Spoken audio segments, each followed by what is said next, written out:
So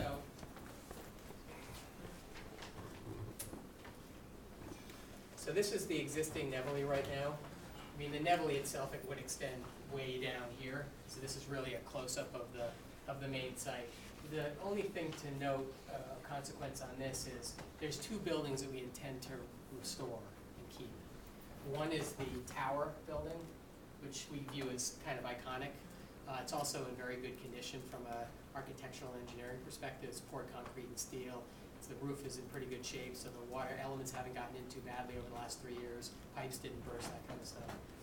Most people remember the nevel by remembering the tower, and recall the commercials.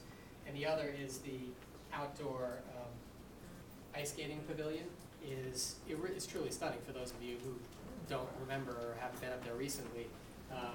You know, it's showing signs of neglect, but it's no less impressive than when you probably first saw it. It's a truly stunning piece of work, and the huge beams and the sheer grandeur of the space sitting right there is something that we couldn't take that down.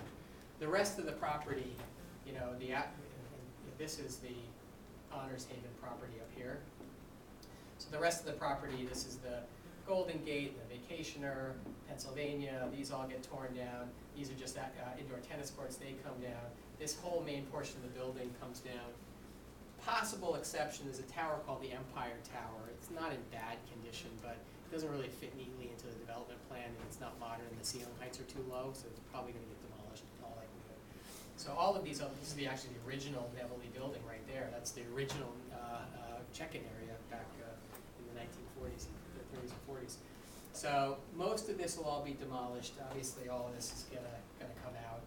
This is kind of the pool area. It's all coming out. So what this is telling you is that 90% of what exists now on the site will be taken away, will be demolished.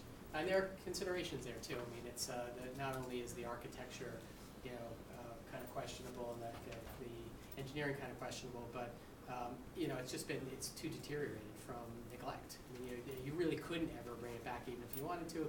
A lot of it is wood frame construction. It's not feasible to retain that. So. Message here, most of it goes away.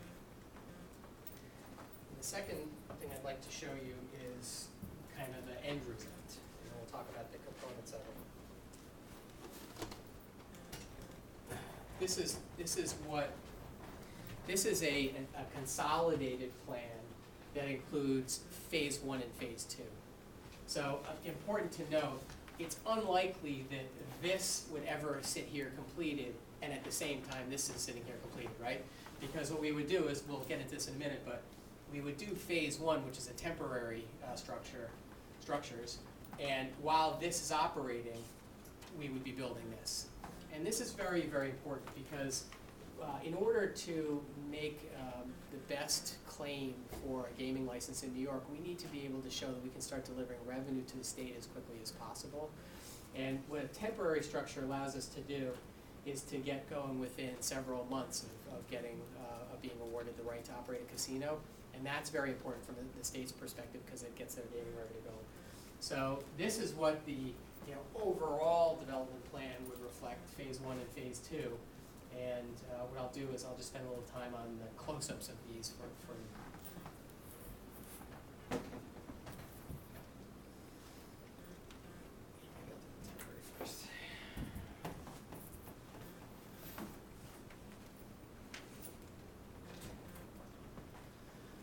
So here's the temporary casino. So the thinking is we don't want to have construction activity in close proximity to where we're doing temporary operations, and we want temporary operations to be as accessible as possible to the public.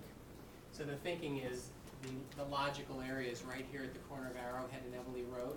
So it's right as you're coming onto the property. It's an area that's relatively flat, relatively well drained. We'll talk about some golf issues that we'll have in a second. But the thinking is that we would have surface parking, and that this building is what's known as a sprung structure. It's a temporary building, but don't think temporary like it's not a tent. It's a lot more substantial than that, and it can go up very quickly. And so that would be designed to be up for 2+ years. And we would be able to locate in that food court, food service, entertainment, gaming activities, etc. Back of the house restrooms, etc. So the thinking is, on a temporary basis, we're putting that up, and that can go up in a matter of 5 or 6 months. We get that going, and that gives us gaming operations very, very fast, and that gives us an advantage in lobbying for it. Ultimately, all of this would go away when phase 2 is done and opened, and this would be restored back to the golf course. So, although the construction here is substantial, it's not intended to be permanent, it's intended to be temporary. When we get to the permanent construction.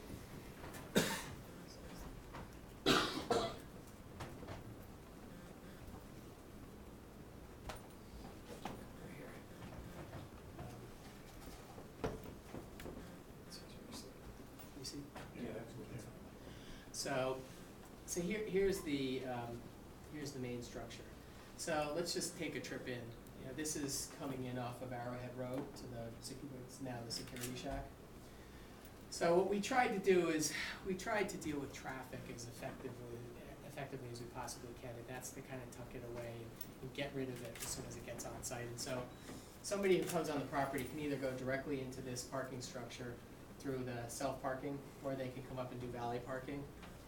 Buses and other service vehicles will come on a back road behind this, and will end up parking in an area, kind of an open area over here. This parking structure is intended to be 7 stories. The number of the stories are below grade, and the top of it is intended to be green, either covered with grass or in some way modified so that when you're on 52 looking down, you either don't see it or it's minimal, the impact of it. So most of the cars, either valet parked or self-parked, will end up getting put into this parking structure and tucked away. And that's kind of the idea. We need to immediately get that traffic, get those cars off the road, get them put away.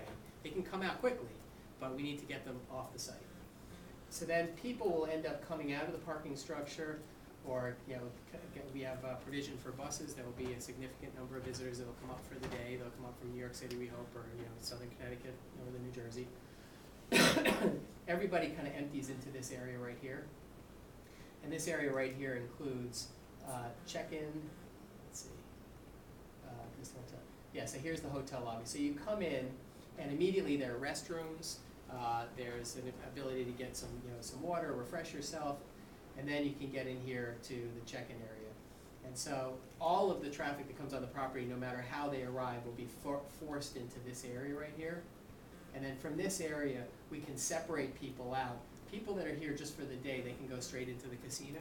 They're not wandering around the property, because you can't do a luxury resort and have people that are coming up for the day wandering all over the resort. So what you really need to do is you need to allow them access right into the casino property. For people that are staying, they'll come into the hotel lobby, check in, and then we've got room buildings that run along the existing Arrowhead Road and the existing property, and they're low rise. They're 3 stories tall, so they're very low profile. They're kind of long, narrow buildings, and we would put those up on a stage basis, and that plus the tower would be the 450 rooms total. So you'd have 3 initial, and we have provision in the plans for 2 beyond the 3, but 3 initial hotel buildings, and then we have the tower. And then just focusing on the property overall, we've got a large space here, which is we say concert hall here, but that's kind of a multi-purpose facility. I mean, it's not big enough to have a major convention, but it's big enough to have lots of activities in there, indoor activities.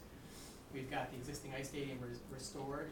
We've got all kinds of activities going on around that. I mean, it says water park, which I think is a little bit of an exaggeration of the word. I mean, it's not going to be like Dorney Park or something like that.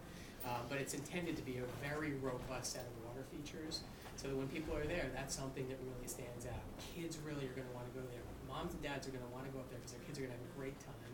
And then moms and dads at night can have a meal, can do whatever they want to do for fun.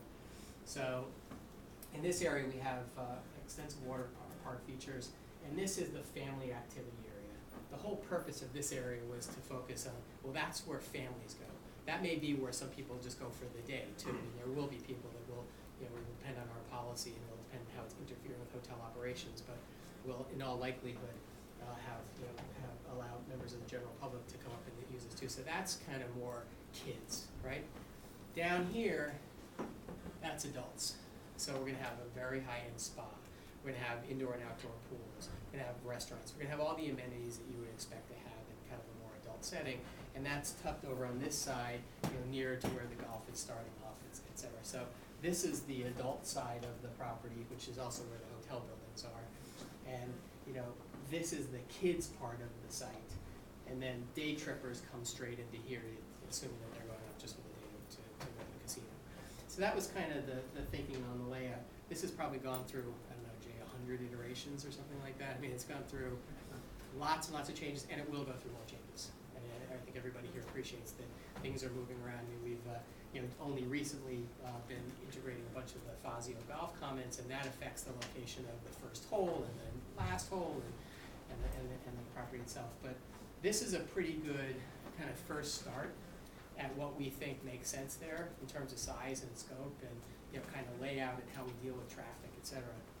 And then